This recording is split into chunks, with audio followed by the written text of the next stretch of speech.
Here we're going to talk about converting between radian and degree measure.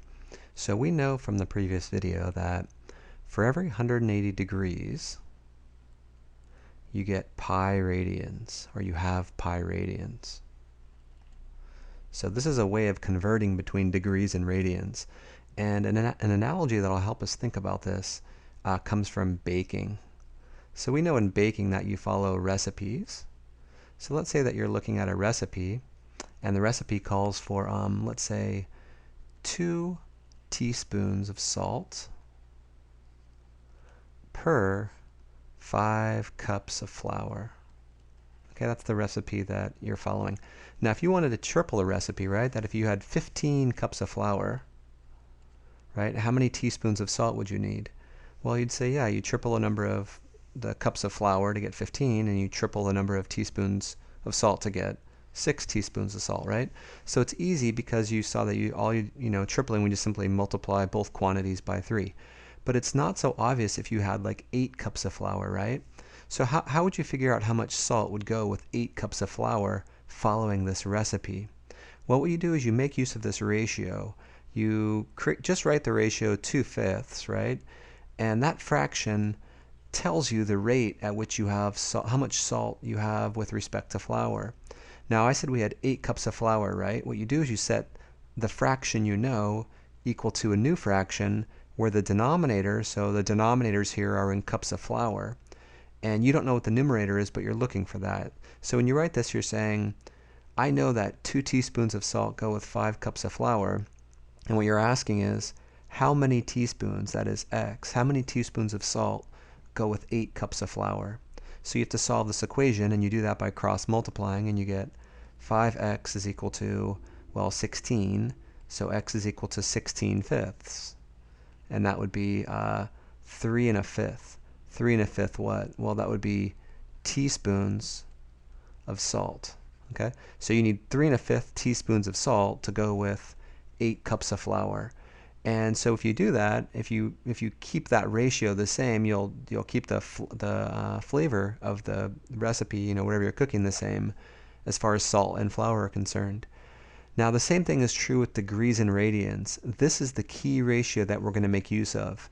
And what you can do is you can make use of that ratio to figure out how many degrees are in a particular number of radians, kind of like we did with salt and flour. So let me give you an example of that now. So we're asked to rewrite and radian measure. First of all, I note that the angle is negative. All that does is it gives you a sense of orientation, right? We're simply rotating clockwise because of the negative. What I'm going to do is I'm going to convert 120 degrees to radians. So just like before, we have 180 degrees for pi radians. Okay, so the numerator is in degrees and the denominator is in radians. The question is, if I have 120 degrees, how many radians is that? So whenever you set up this, what's called proportion, so these are proportions, try that again. It's called a proportion in mathematics. What you have to make sure of is that you keep the units the same. So if you have degrees in the numerator, you have to keep degrees in the numerator, and likewise radians in the denominator. So to solve this proportion, so I'm asking myself, how many radians are in 120 degrees? And I know the rate at which degrees convert to radians to set up this proportion. So we cross multiply and we get 180x is equal to 120 times pi. And now we'll divide both sides by 180. And they cancel. And let's see, I get, well, it's going to be 12 over 18, right? The zeros cancel, pi. And then I can divide both of these by 6, so I get x is equal to 2/3 pi. So what that tells me is that 120 degrees corresponds to 2/3 pi. That's how many radians are in 120 degrees, 2/3 pi. Now, of course, we have to keep the orientation in mind, so it's not going to be positive 2/3 pi, but negative 2/3 pi. So I rewrote that angle in radian measure. So negative 2/3 pi, and you can write radians here. Okay, I just converted between the two units. Okay, let's try another one like that. let's rewrite in degree measure. So the assumption here is that this is in radian measure.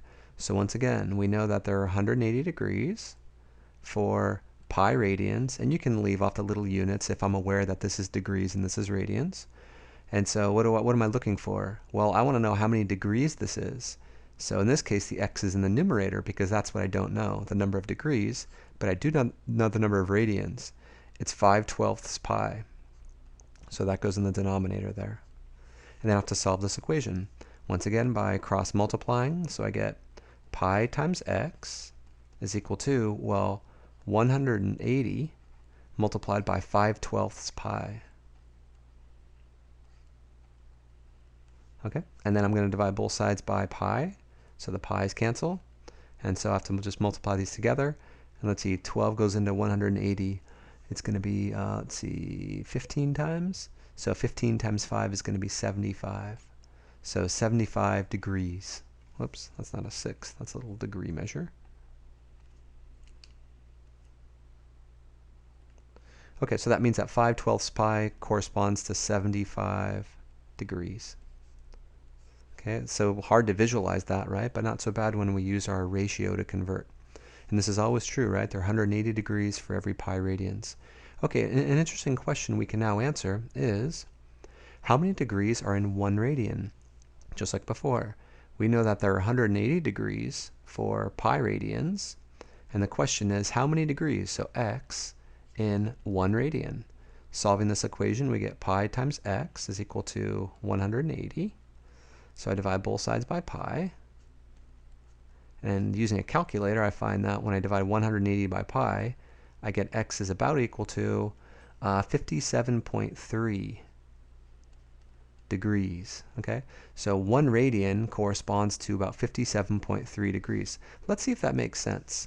So remember, the way we measure a radian starting from here, what we do is if this is the radius of the circle, you simply, 1 radian, you simply move 1 radius along the arc length, right? So when you do that, you're going to get an angle, I'd say, moving along, right? So here we go, 1 radian, I'd say, is about maybe there or so. Okay, so that right there is 1 radian.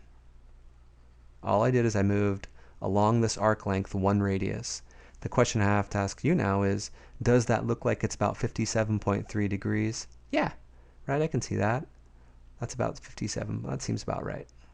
Okay, so all we're doing is converting back and forth between radians and degrees, making use of this important ratio. Okay, until next time.